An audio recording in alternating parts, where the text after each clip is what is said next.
Silence, and then the world as we know it ended.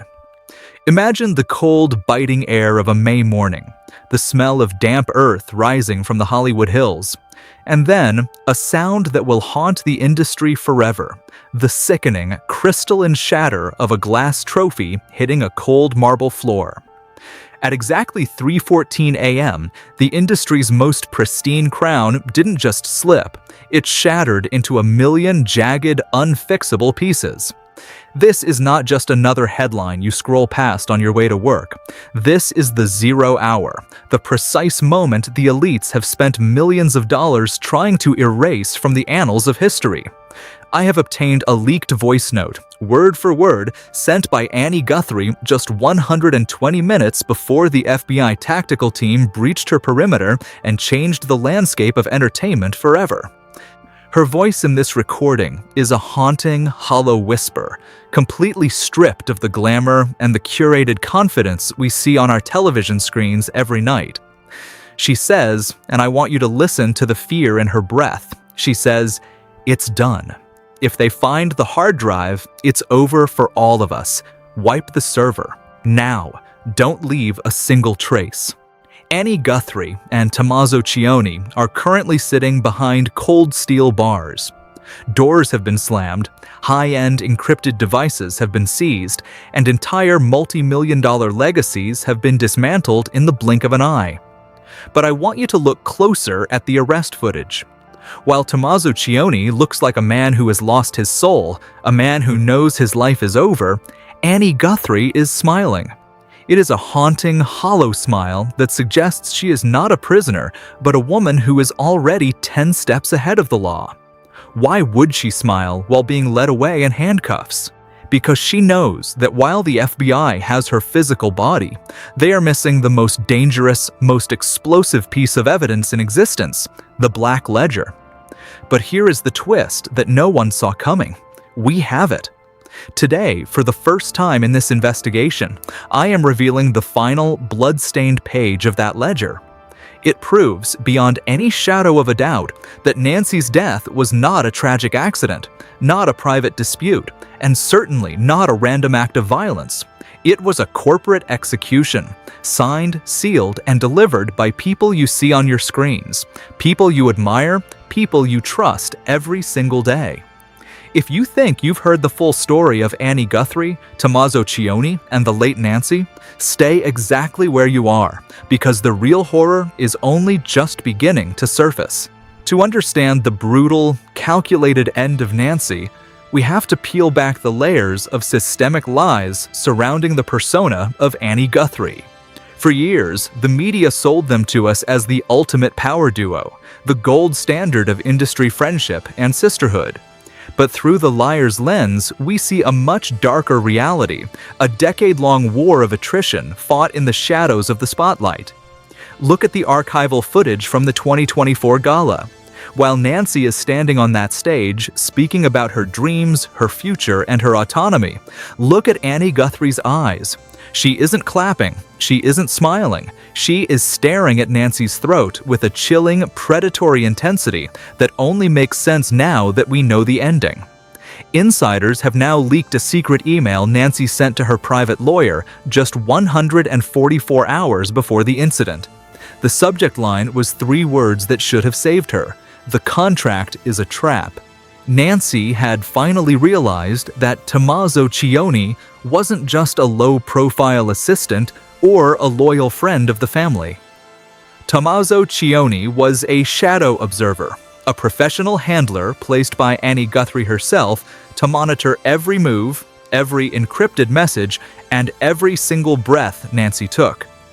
Look at the dark history of Tommaso Cioni. In the last 10 years, wherever he has been employed, a major star has suddenly faced a career-ending scandal, a mysterious breakdown, or they have simply vanished.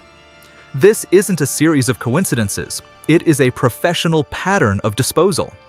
Nancy knew the end was coming. She wrote in her final frantic diary entry, "I made a mistake trusting Annie and Tommaso. I can feel the walls closing in, and I think the doors are being locked from the outside." Now, let us reconstruct Ground Zero. A mansion hidden deep in the hills, a property that literally does not exist on any public map, linked to Tommaso Cioni through a labyrinth of shell companies and offshore trusts. Why did Nancy go there alone at 2 a.m.? Nancy received an encrypted signal that night which read, "The payout is ready. Last chance to settle the debt. Come alone or the deal is off." At 2:10 a.m., Nancy enters the property. For the next 60 minutes, the digital world went completely dark. This is the silent hour. Authorities claim only Annie Guthrie, Tommaso Cioni, and Nancy were inside those walls, but they are lying to protect the system. Look at frame 402 of the perimeter security footage that was officially accidentally wiped but recovered by a private forensic team.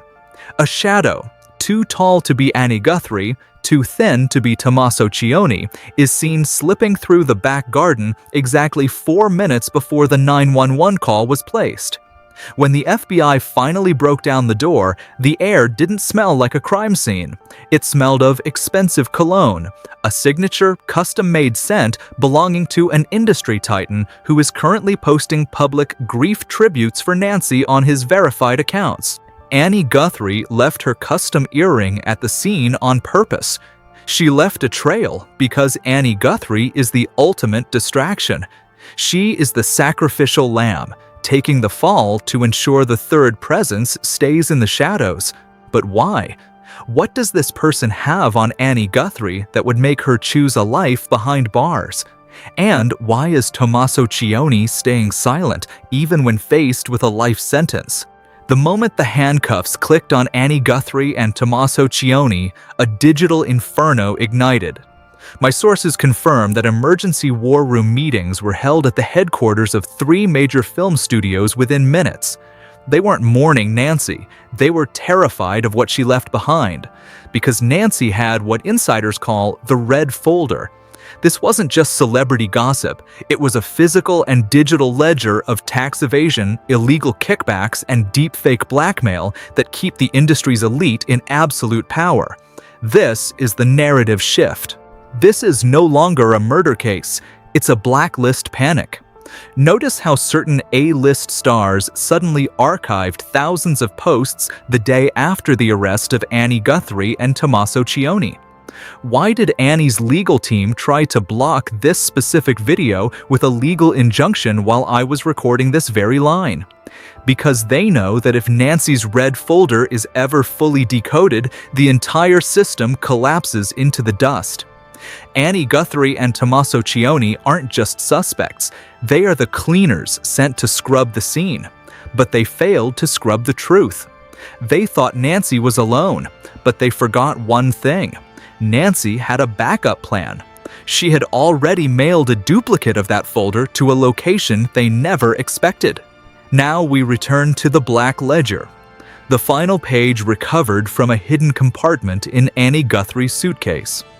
It contains a map of specific coordinates and 2 initials written in red ink, SP. And let me be clear, SP is not Annie Guthrie. SP is the silent producer, the puppet master, who has been pulling the strings of Annie, Tommaso, and even Nancy for 20 years. Nancy had found out that Annie Guthrie and Tommaso Cioni weren't the ones who pulled the trigger that night. They were just the ones hired to clean the floor and hide the body. The coordinates lead to a wooded area where a secondary, high-definition camera was hidden, a camera the FBI missed.